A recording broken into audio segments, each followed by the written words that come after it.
Some secrets are too dangerous to keep, but too terrifying to tell. I used to believe that family meant everything. That blood was thicker than water, that loyalty was unconditional, and that love could overcome any darkness. I held these beliefs right up until the morning I woke to find my living room ransacked and my life savings stolen by my own brother. That was the day I learned that sometimes the people closest to you are the ones you should fear the most. The metallic scent hit me first when I stumbled downstairs that Tuesday morning in Portland.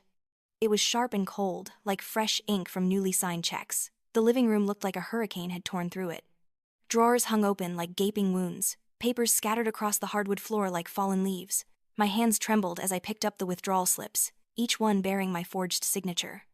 $55,000. Gone.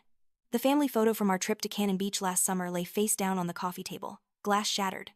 I turned it over with shaking fingers, but the image had been carefully cut out, leaving only an empty frame behind. On my pillow upstairs, I found a crumpled note in David's messy handwriting. "Sorry, Sarah. Vera says we need a fresh start. Don't look for us." My knees buckled. I sank onto my bed, feeling the weight of betrayal crushing my chest. This wasn't just about money. This was about trust, about family memories trampled underfoot, about the man I'd considered my little brother despite being only 2 years older. The same brother I'd helped through rehab twice, who'd borrowed money for rent more times than I could count, who I'd defended to our mother when she called him worthless. The soft sound of bare feet on hardwood made me look up. Leo appeared at the top of the stairs, my 12-year-old son with his dark hair sticking up at odd angles and his pajamas wrinkled from sleep. But his eyes were alert, too alert for someone just waking up. "Mom, what's wrong?" His voice carried concern. But there was something else there too. Something calculating that I'd learned to recognize but had always dismissed as intelligence. I couldn't find words.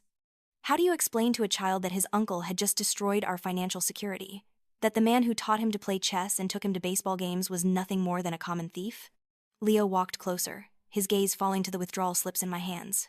Instead of shock or tears, I watched him nod slowly, as if confirming something he already knew.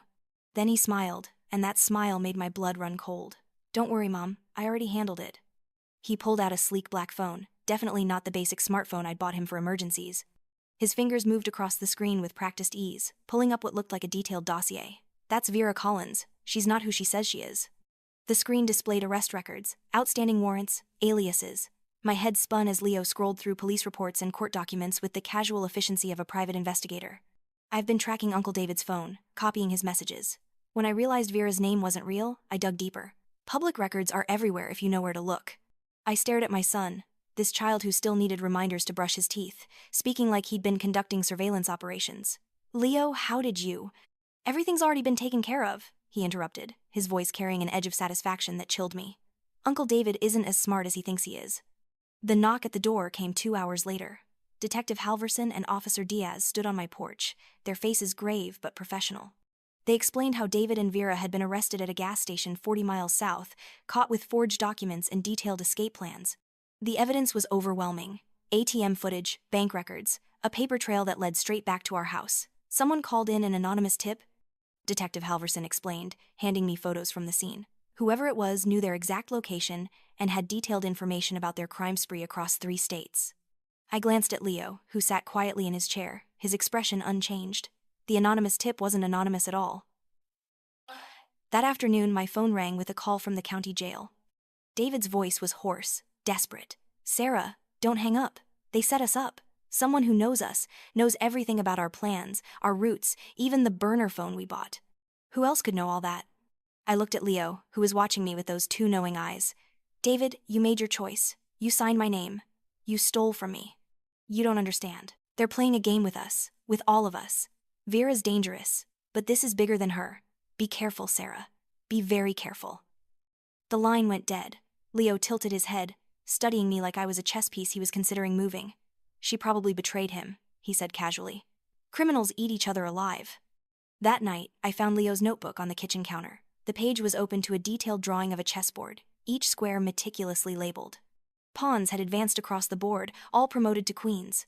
The king was cornered, with no escape routes marked. At the bottom of the page, in Leo's careful handwriting, "Endgame positions. Pawns aren't weak if they keep moving forward." My hands shook as I closed the notebook. This wasn't the drawing of a 12-year-old boy. This was the work of someone who understood strategy, manipulation, and control at a level that terrified me. Leo appeared in the doorway, barefoot on the cold tile. Find something interesting? What is this? I managed to ask. It's strategy, Mom. End positions. Family is something you protect, not something you forgive. His eyes glittered in the dim light. Uncle David belongs where he is, because out here, he only hurts people who care about him. I tried to stay calm, to be the parent, to remind him he was just a child who didn't need to carry the weight of adult problems. But Leo's response made my blood freeze. If you want me to talk to a counselor, I can do that, Mom. I can say all the right things. His smile was practiced, perfect. As long as no one threatens us anymore. The next morning brought another visitor. Jennifer Walsh from Child Protective Services stood at my door, explaining that with David's arrest, they needed to ensure Leo's well-being. I watched my son transform before my eyes, becoming the picture of a well-adjusted child dealing with family trauma. His room was immaculate, his answers to her questions thoughtful and age-appropriate. He's one of the most well-adjusted children I've encountered in this type of situation, Jennifer told me afterward. I'll file a positive report. I don't think any further monitoring will be necessary. After she left, Leo sat at the kitchen table doing homework, humming softly. The normalcy of it felt like a mask hiding something monstrous underneath. The call came at midnight 2 days later. David had been hospitalized after what the doctors called an incident at the jail. When I arrived, I found my brother pale and bruised, his eyes darting around the room like a trapped animal. "Sarah," he whispered, gripping my hand with surprising strength. "Be careful with Leo. There's something wrong with him." Our mother, Evelyn, rushed in before he could say more, clutching her purse like a shield and already defending Leo before anyone had accused him of anything. "Don't you dare try to drag that boy into your mess, David. He's a good child. The only good thing left in this family." But David's eyes locked onto mine with desperate intensity. "Please, Sarah, just be careful." When I got home, my phone was already ringing. Unknown number. Sarah. The voice was sharp, feminine, dangerous. "This is Catherine. Or should I say Catherine Voss. You think you're so smart? I know who called the police. It wasn't luck. And if you don't want me to tell your brother the truth, you better." The phone was yanked from my hand. Leo stood beside me, his expression calm, almost amused. "If you really knew anything, you wouldn't be calling from a burner phone in the middle of the night. You'd be running, which, by the way, you should be doing." The line went dead. I stared at my son, my heart pounding. "How did you know it was Vera?" Leo shrugged with casual indifference. "Who else would it be? Don't worry, she has nothing." For just a moment, before his mask slipped back into place, I caught something flickering in his eyes. Fear. Not for long, not clearly, but it was there like a flash of lightning in a storm. Then it vanished, replaced by that terrifying confidence he always wore. The weeks that followed felt like living in a house with a stranger wearing my son's face. Leo continued to be helpful, polite, the perfect child. He made breakfast for me and his grandmother. He did his homework without being asked. He even wrote a letter to David in prison, full of forgiveness and hope for rehabilitation. But I'd seen the real letter first, the one he'd left on the counter before rewriting it. The words haunted me. "If you ever come back and hurt Mom or Grandma again, if you even think about taking anything else from us, I will finish what you started. You tied the noose around your neck when you forged Mom's signature. I'll make sure it holds tight." I'd hidden that letter in my fireproof safe, along with birth certificates and insurance papers. Locked it away like the terrible truth it represented. Sitting across from Leo at breakfast each morning became an exercise in survival. I watched him pour syrup for his grandmother, his smile bright and innocent, while knowing what he was truly capable of. The terrible questions multiplied in my mind. How long had he been watching David? What other problems had he solved that I didn't know about? What would happen the next time someone threatened our family? I began to understand that I'd been living with a master manipulator who happened to be my child. Someone who could present himself as a victim when it served his purposes, a protector when it suited his narrative, and a calculating strategist when he thought no one was watching. The realization that I was afraid of my own son came gradually, like a slow poison working through my system. Every loving gesture felt calculated. Every innocent question seemed designed to gather information. Even his concern for my well-being felt like part of a larger game I didn't understand. But the most terrifying truth was this: despite everything, despite the fear and the suspicion and the sleepless nights, Leo was still my son. And David, for all his desperate warnings, was still the brother who had stolen from us, who had chosen a criminal over his own family, who had forged my name and left us vulnerable. The morning I found Leo sitting at the kitchen table with David's letter to the parole board in front of him, carefully editing the grammar and adding persuasive details about rehabilitation programs. I realized the full scope of what I was dealing with. My 12-year-old son was orchestrating my brother's future from our breakfast nook. "What are you doing?" I asked, though I already knew the answer would be another half-truth wrapped in innocent concern. "Just helping Uncle David," Leo replied without looking up. "His letter needed work if he wants early release. I researched what parole boards look for." Structure, accountability, specific rehabilitation goals. He glanced up with that too knowing smile. I want him to succeed, Mom, when he's ready. The unspoken threat hung in the air. When he's ready, according to Leo's timeline, under Leo's conditions. I realized then that I had two choices. I could continue living in this house of carefully maintained lies, pretending everything was normal while my son played chess with human lives. Or I could admit the truth that David had tried to tell me. There was something fundamentally wrong with Leo, something that professional help might be able to address before it was too late. The decision came to me not in a moment of drama, but in the quiet mundanity of watching Leo help his grandmother with her medication.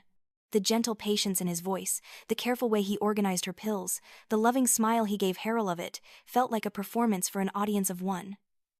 Me. After Evelyn went to bed that night, I sat Leo down at the kitchen table. We need to talk. About what, Mom? His voice carried that familiar note of manufactured innocence. About getting you some help. About talking to someone who understands children who've been through trauma. For the first time since this all began, Leo's composure cracked. I don't need help. We're fine. Everything's handled. Leo, you're 12 years old. What you did, what you know how to do it, isn't normal. And it isn't your job to protect this family by manipulating and threatening people. Something shifted in his expression. Something harder and colder than I'd seen before. Someone has to protect us. Uncle David proved that. And if you try to send me away or tell people things that aren't true... If I what? I interrupted, surprising myself with the steadiness of my voice. What will you do, Leo? Add me to your chess game? The question hung between us like a challenge. For a long moment, we stared at each other across the table, and I saw him calculating, weighing his options, considering his next move. But I also saw something else, the flicker of a frightened child who had learned to survive by being smarter and more ruthless than the adults around him. I love you, Mom, he said finally, and for the first time in weeks, his voice sounded genuinely young and uncertain. I love you too, I replied. That's why we're going to get you help. Real help.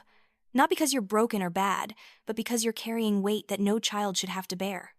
The next morning, I called Dr. Rebecca Martinez, a child psychologist who specialized in gifted children with behavioral concerns. I made an appointment for the following week. I also called a lawyer to discuss what legal protections might be available if Leo had indeed been involved in orchestrating David's arrest.